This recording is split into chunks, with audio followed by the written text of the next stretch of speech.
amigos, voltamos com o podcast Pode Me Esclarecer do GRESG. E as perguntas de hoje são as seguintes: quais ferramentas podemos utilizar para a extinção dos nossos débitos? Como fazemos na prática? Então, amigos, a resposta será dada pela trabalhadora da nossa casa, Cristina Salgado. E não se esqueça, você também pode enviar a sua dúvida para a gente. Vamos conferir a resposta? Para a extinção dos nossos débitos, temos muitas ferramentas para usar à nossa disposição.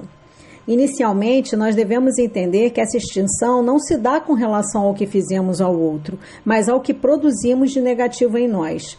O outro, ele participa ativamente desse processo, porque ele é o agente desencadeador da ação ou da reação que nos levará ao término ou manutenção desses débitos que nós temos.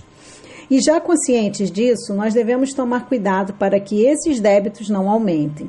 Então, vamos citar algumas ferramentas.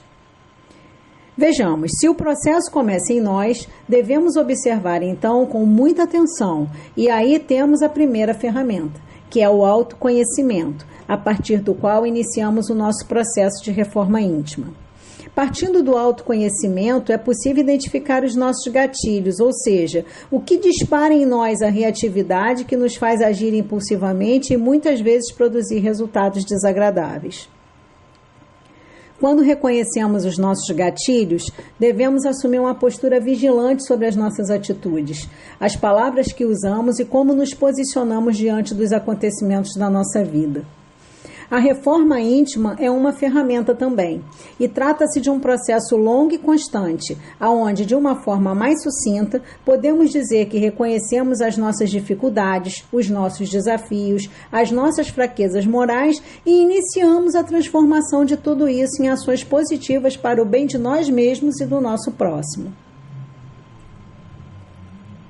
A gente precisa entender que constantemente vamos ser confrontados e muitas vezes vamos ser reativos.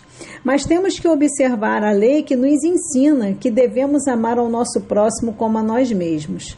E aí nós temos mais uma ferramenta, a mais vigorosa de todas e a mais segura. Sempre que amamos ao nosso próximo como a nós mesmos, tendemos a ser vigilantes com as nossas reações e assim nos colocarmos no lugar dele antes de desferir o nosso veneno, pelo simples fato de ter como dever fazer ao outro aquilo que gostaríamos que nos fizessem. Orai e vigiai, duas poderosas ferramentas. Orar pedindo paciência, tolerância, sabedoria diante dos acontecimentos. Afinal, é para isso que os acontecimentos servem, para exercitarmos as virtudes necessárias à nossa evolução. Vigiar a nós mesmos, porque o maior oponente que temos é o nosso ego, que valoriza o nosso orgulho de uma forma negativa e nos impede de crescer para o infinito como um espírito livre que somos. Mas veja, nada disso nos é cobrado de um minuto a outro. O processo é constante e gradual. Se será mais lento ou mais ágil, dependerá de nós e do nosso compromisso conosco. Então, comece sempre pelo que for mais simples. E lembre-se, sempre por você. Se ame, se perdoe, seja paciente, benevolente, tolerante consigo mesmo. Se parabenize pelos seus sucessos e reveja os seus fracassos. E comece e recomece, sempre, o tempo todo. Deixe a culpa fora do processo. Afinal, estamos todos a caminho e o Pai que nos aguarda é paciente e bondoso.